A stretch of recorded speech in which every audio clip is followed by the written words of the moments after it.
हे भैया लोगन का देखत हवा।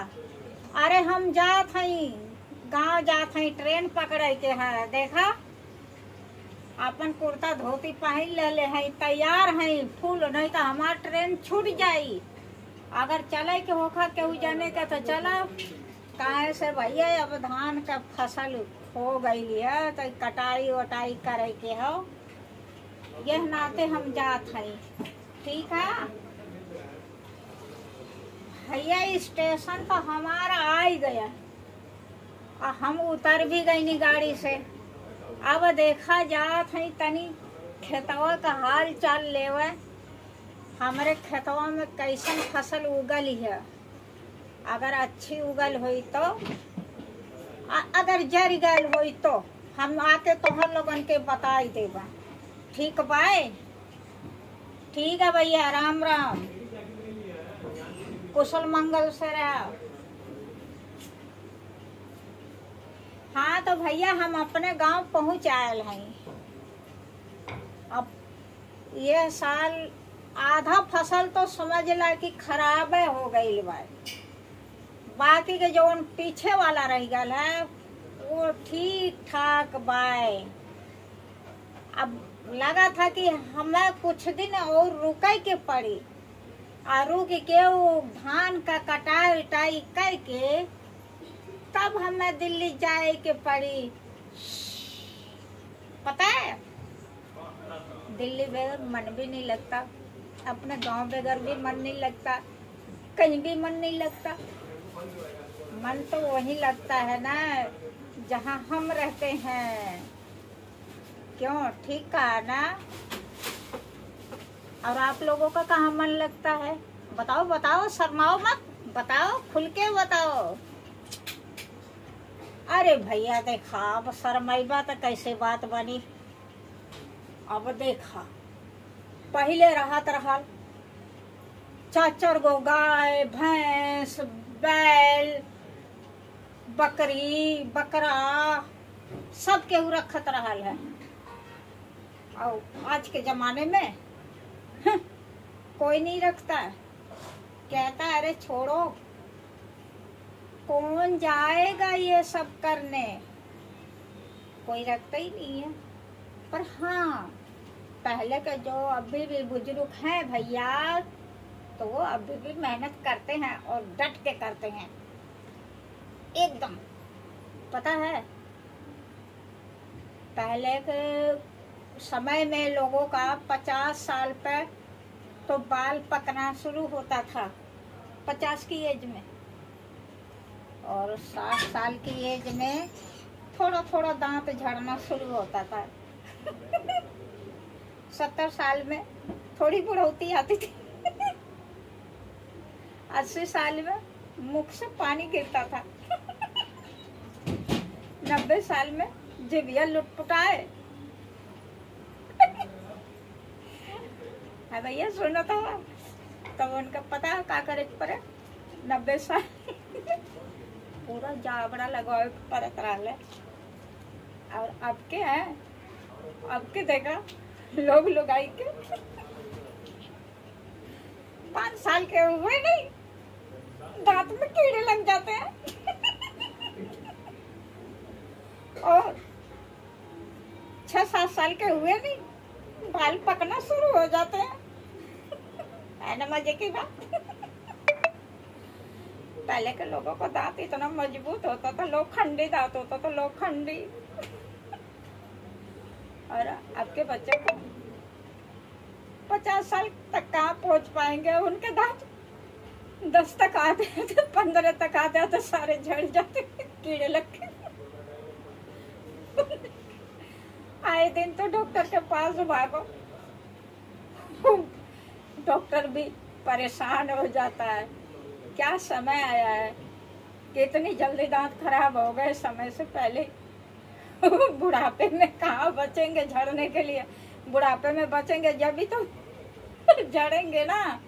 जब रह ही नहीं जाएगा वो पहले ही खत्म हो जाएगा दांत, तो बुढ़ापे में कहाँ से बचेगा। जो वो झड़ेगा उसका इंतजार करेंगे। है ना मजे की बात। और देखो गांव में पहले ऐसे कुर्ता धोती पहन लेते रहना और गमछा का पगड़ी बांध के जहाँ भी जाए के रहा, रिश्तेदारी जाए के रहा, ससुराल जाए के रहा, सड़ुआने जाए के रहा। कहते हैं भैया सड़ुआ ना तो बड़ा गड़ुआ होता है। और ससुरारी में एक दिन का पौना, दूसरे दिन का ठेवना, तीसरे दिन मुंह फुकौना। ससुराल में ज्यादा दिन नहीं रुकना चाहिए, है ना। मान सम्मान कम हो जाता है ज्यादा दिन रुकने से। और सुनो, रिश्तेदारी उतनी ही अच्छी लगती है भैया, एक दिन की 2 दिन की। और बेटियां जो होती हैं वो तो शादी होते ही बेचारी पराई हो जाती है। कहते हैं वो तो अपने ससुराल में है, क्या करें, वो जल्दी नहीं आ पाती हैं, अपने काम काज में बिजी रहती हैं, घर से फुर्सत नहीं मिलता है। अरे भैया अब जे अकेला रही, दुकेल में रही, चाहे भी जैसे भी रही, घर का तो देखना ही पड़ेगा ना। चाहे वो अकेले रहे, चाहे 4 में रहे, चाहे 10 में रहे, अपना घर तो अपना ही होता है ना, संभालना पड़ता है। और क्या बताएं, पहले के जमाने में चक्की चलती थी, चक्की। पहले के साथ 5 पसेरी गेहूं ला के ऐसे उठा के रख देती थी और कहती थी सास, ए दुल्हन हई तोहके गेहुआ पीसे के 3 बजे रतिया को उठ के पीस ली है, काहे से कि आटा खत्म हो गया है। पहले का सास अपने हाथ से देते रहनी है ना, अब तो वो जमाना ना रहा। ये संविधान है कि क्या नाम की बदल दिया, सब कुछ बदल दिया, चेंज कर दिया।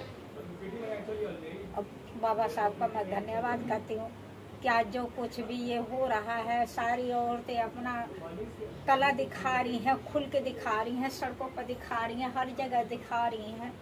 वो बाबा साहब की देन है। जय हो बाबा साहब। बाबा साहब की देन है, बाबा साहब के संविधान का देन है, जो बाबा साहब ऐसी रचना रचे कि पूरा देश बदल के रख दिए हैं। बहुत अच्छा काम किए हैं और हमें तो ये खुशी है कि बाबा साहब हमारे यूपी, हमारे देश मऊ जिले में पैदा हुए, जन्म लिए। बहुत गर्व है उन पर। और सुनो, पहले अगर वो मान लो चटनी खाने का मन करता था ना, हरी हरी धनिया लहसुन के पत्ते तोड़ के लाते थे, वो सिल बट्टा पर पीसते थे, रगड़ रगड़ के पीसते थे, खेतों में से तोड़ के लाते, बड़ा मजा आता था खाने में। चावल के साथ तो और ही ज्यादा। पता है कभी खाए हो कि नहीं, ये बड़ा स्वादिष्ट रहता है। नहीं खाए हो तो एक दिन टेस्ट करके देखना। अब क्या है, अब तो बाजार की बनी हुई चटनी आती है, वो कहाँ स्वाद लगेगी। जो सिलबट्टे के खाए हुए हैं उनको तो स्वाद ही नहीं लगती बाजार की चटनी। हमें तो भैया बाजार की बिल्कुल अच्छी नहीं लगती, हमें तो बस घर के सिलबट्टे की चटनी अच्छी लगती है, सो हमें मिल भी जाती है। और बाजार की तो हम चटनियाँ खाते ही नहीं हैं, क्यों, वो हमें अच्छी नहीं लगती है। आपको अच्छी लगती है? अच्छा तो ठीक है, आपको अच्छी लगती है, हमें खुशी होती है, हम खुश हैं। क्यों, लेकिन हमें अच्छी नहीं लगती बाजार की, हम तो घर की ही खाते हैं। अब भैया देखो, अब हम जा रहे हैं, हमें जाना है बहुत दूर।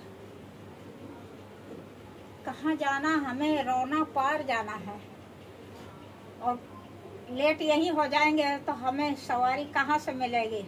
सारी सवारियाँ निकल जाती हैं सुबह। अभी देखो टाइम कितना हो रहा है, अभी 10:30 बज रहे हैं, अभी आधे घंटे का टाइम है, अभी सवारी मिल जाएगी। 11 बजे से तो बिल्कुल एकदम खाली हो जाता है, रोड सुमसाम हो जाता है, मिलती ही नहीं है। और इससे मज़ेदार की बात है, पहले तो क्या नाम की सुबह सुबह ही उठ के बस पकड़ लेते थे, अब तो सैकड़ों बस चल गई है, जब मर्जी इंसान जा सकता है भैया। ठीक है भैया, जय राम जी की पाए लागी।